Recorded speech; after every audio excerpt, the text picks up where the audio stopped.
ভারতীয় মিডিয়ায় বাংলাদেশ নিয়ে প্রোপাগান্ডায় বাড়ছে উদ্বেগ। সীমান্তবাসীরা বলছেন এতদিন নির্বিঘ্নে থাকলেও এখন কিছুটা আতঙ্কেই রয়েছেন তারা। মাত্র দুটো রাফেলকে যদি উড়িয়ে দেয় ভারত, পেন্টে বাথরুম করে ফেলবে ওরা। আরে তোদের উপরে আমরা নির্ভর করি না, রাজাকারের নাতি, আমাদের উপর তোরা নির্ভর করেন। এবার শেখ হাসিনার আশ্রয় নিয়ে মোদী সরকারের দিকে আঙুল তুলেছে খোদ ভারতীয় সংসদ সদস্যরা। আক্রমণ পাল্টা আক্রমণ আর ওয়াকআউটে উত্তাল ভারতীয় পার্লামেন্ট। এই সময় বিরোধী নেতাদের আক্রমণে ক্ষতবিক্ষত হয় বিজেপি সরকার। নরেন্দ্র মোদীকে একের পর এক বিদ্ধ করেন রাহুল গান্ধী সহ বিরোধী নেতারা।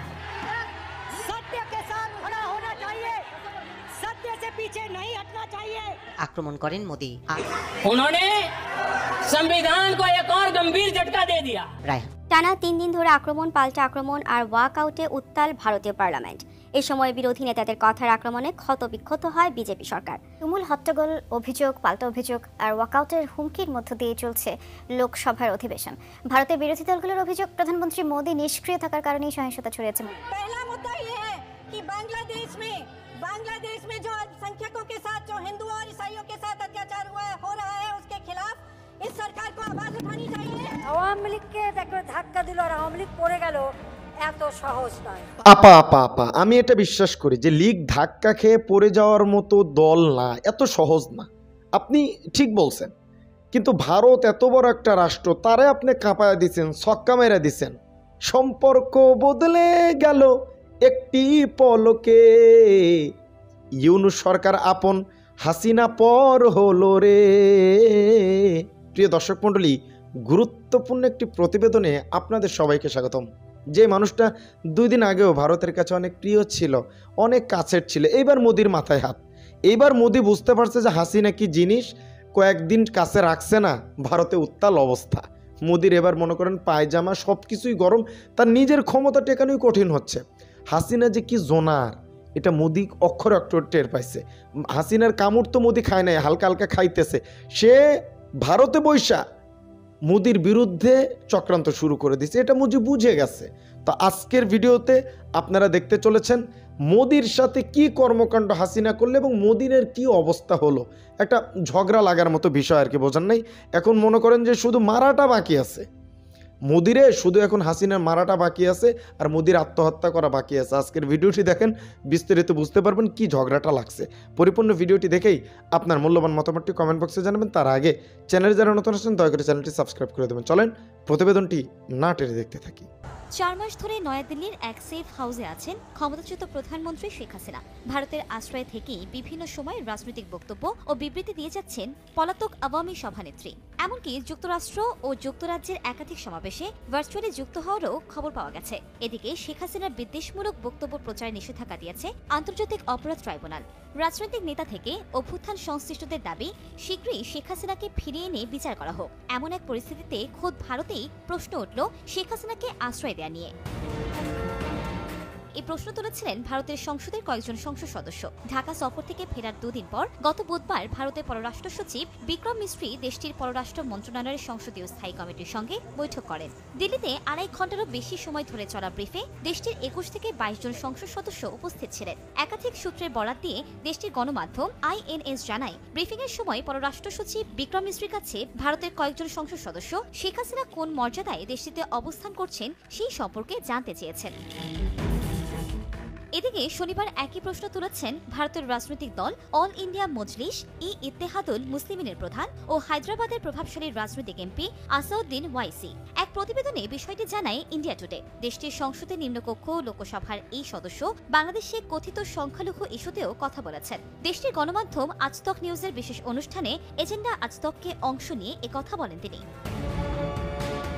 অনুষ্ঠানে হায়দ্রাবাদের এই এমপি বাংলাদেশের সাবেক প্রধানমন্ত্রীর ভারতের আশ্রয়ের বিষয়ে প্রশ্ন করে বলেন, বাংলাদেশের ক্ষমতাচ্যুত প্রধানমন্ত্রী শেখ হাসিনা ভারতে কেন আশ্রয় নিয়েছেন এবং বাংলাদেশ সরকারের বিরুদ্ধে বিবৃতি দিচ্ছেন। এ সময় তিনি প্রশ্ন করে বলেন, ভারতের প্রধানমন্ত্রী নরেন্দ্র মোদী নেতৃত্বাধীন বিজেপি সরকার কি শেখ হাসিনার এসব বক্তব্যকে সমর্থন করছে? ওই অনুষ্ঠানে ওয়াইসি আরো বলেন, একটি দেশ হিসেবে বাংলাদেশের সঙ্গে ভারতের পররাষ্ট্রনীতির সম্পর্ক হওয়া উচিত, কোনো বিশেষ পরিবারের সঙ্গে নয়।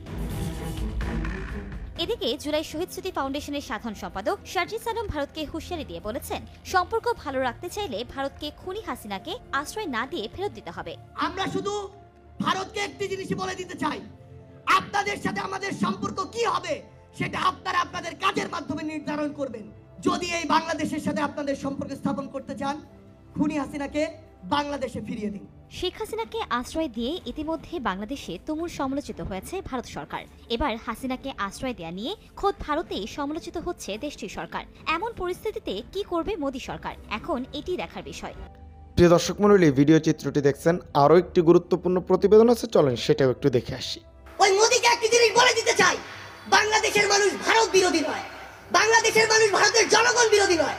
এই বাংলাদেশে তখন তো বাংলা ছিল, বাংলাদেশ ছিল না। 1204 সালে, আজকে থেকে প্রায় 820 বছর পূর্বে এমন লজ্জাজনক পরিণতি এবং পলায়নের ঘটনা ঘটেছিল। তখন ইখতিয়ার উদ্দিন মোহাম্মদ বিন বখতিয়ার খলজির ভয়ে লক্ষণ সেন পিছনের দরজা দিয়ে পালিয়েছিল। আর 820 বছর পরে খুনি হাসিনা তার চেয়েও লজ্জাজনক ভাবে পলায়ন করেছে।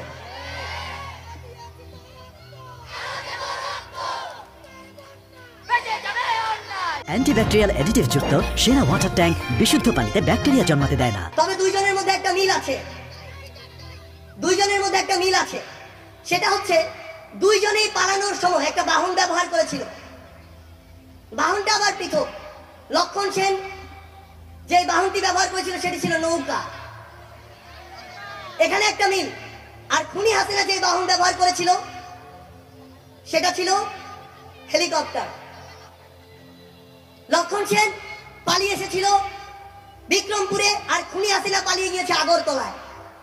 আমরা খুনি হাসিনা সহ তার দোসরদেরকে বলে দিতে চাই, আপনারা যে তলায় গিয়ে লুকান না কেন, বাংলাদেশের মানুষ আপনার। প্রিয় দর্শক মণ্ডলী, প্রতিবেদনগুলো দেখলেন। আমি আসলে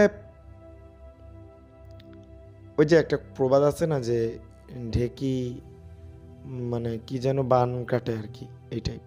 তো হাসিনা যেহেতু এরকম কূটনীতিক মানুষ, তারে ভারতে থাকা ভারতের জন্য রিস্কি, এটা মোদি বুঝতেছে এবং মোদি পদে পদে বুঝবে। এবং যখন মোদি বুঝবে তখন আর তার হাতে সময় থাকবে না। মোদিও তো স্বৈর শাসকের মতোই একতরফা নির্বাচন করে নিজের ক্ষমতায় বহাল আছে, মানে ক্ষমতার লোভ। এরা এই বিজেপি পড়ে গেলে যে কি অবস্থা হবে চিন্তা করতে পারেন না আপনারা, ঠিক আছে? তো সেই নকশা কদমই মনে করেন যে আপনার শেখ হাসিনা চলতেছিল। এখন শেখ হাসিনার পতন হয়েছে, ওইদিকে এক বিলাতির পতন হয়েছে, এইভাবেই স্বৈরশাসকদের পতন হবে। শুধু এখন ভারতের কারুগোজারি শোনা বাকি, এখন আমাদের পা ধরা বাকি আছে ভারতের, আর কিচ্ছু না। আব্বা ডাকবে 2 দিন পরে, ডাকা শুরু করছে অলরেডি। তো যাই হোক, আজকের ভিডিও পর্যন্তই। ভালো থাকবেন, সুস্থ থাকবেন। আসসালামু আলাইকুম রহমতুল্লাহ বারকাতুহু।